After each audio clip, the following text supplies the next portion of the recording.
In a world drowning in darkness and sin, one man's unwavering faith would shape the course of humanity's future, preserving the promise of a better tomorrow. The earth had become a place where evil flourished. Once a beautiful creation, it now stood marred by the deeds of men and women who had turned their backs on their Creator. Humanity's thoughts were continually evil, and their actions followed suit. The violence that covered the land was but a symptom of deeper moral decay. The cries of the oppressed and the blood of the innocent cried out from the ground, reaching the ears of the Lord.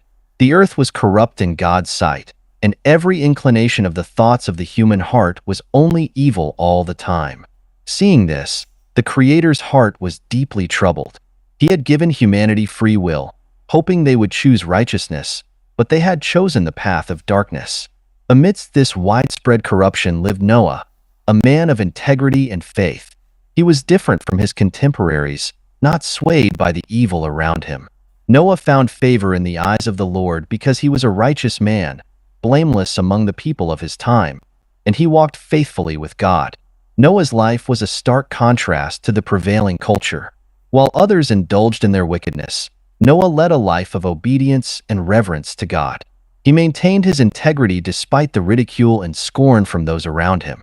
His faith was not just in words but in action, showing his unwavering commitment to living according to God's will. One day, God spoke to Noah, revealing his sorrow over humanity's corruption and his plan to cleanse the earth. "I am going to put an end to all people," God said, "for the earth is filled with violence because of them. I am surely going to destroy both them and the earth."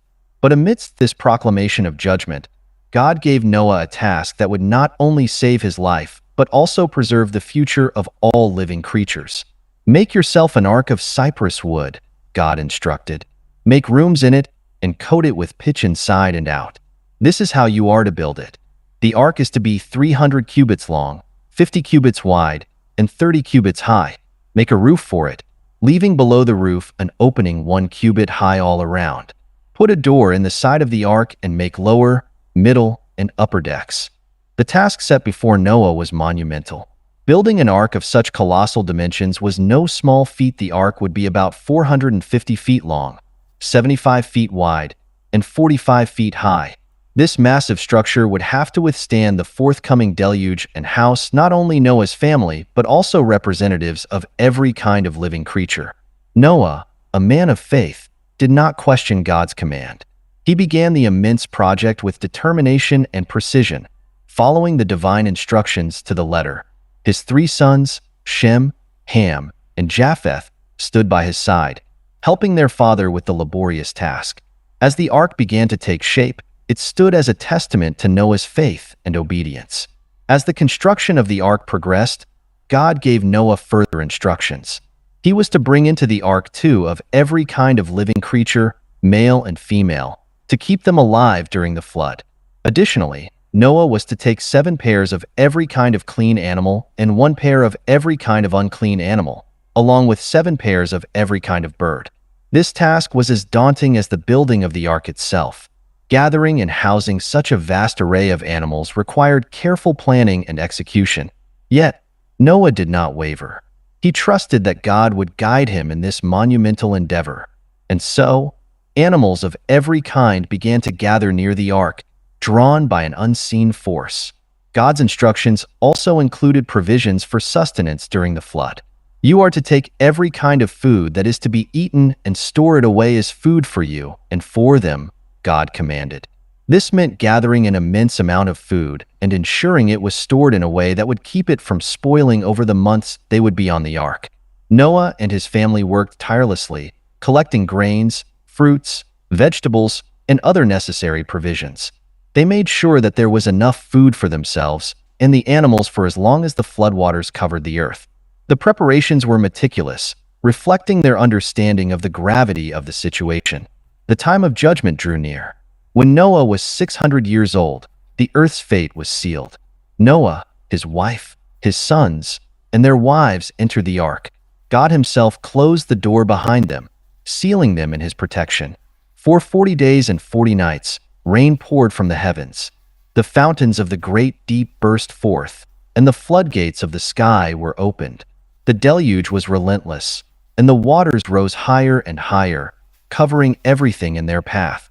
As the waters began to rise, Noah and his family entered the ark, accompanied by the pairs of animals. They took their places in the compartments Noah had built, each species settling into the space designated for them.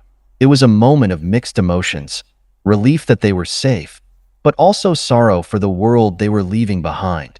The door of the ark was shut, sealing them in the sanctuary that Noah had painstakingly constructed.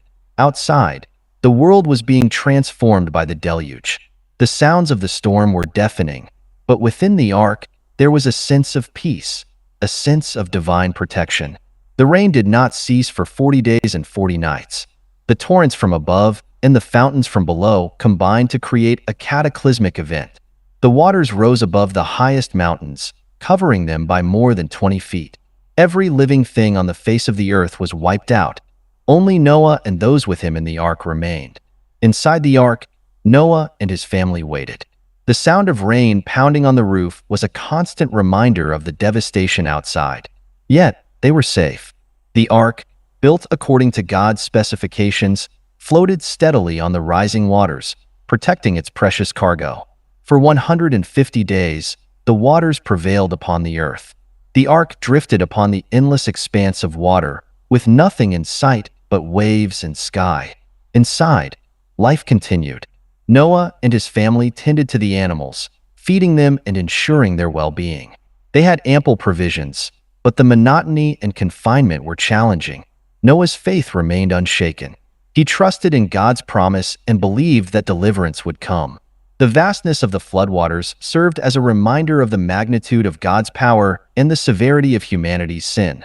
The floodwaters had risen so high that even the tallest mountains were submerged.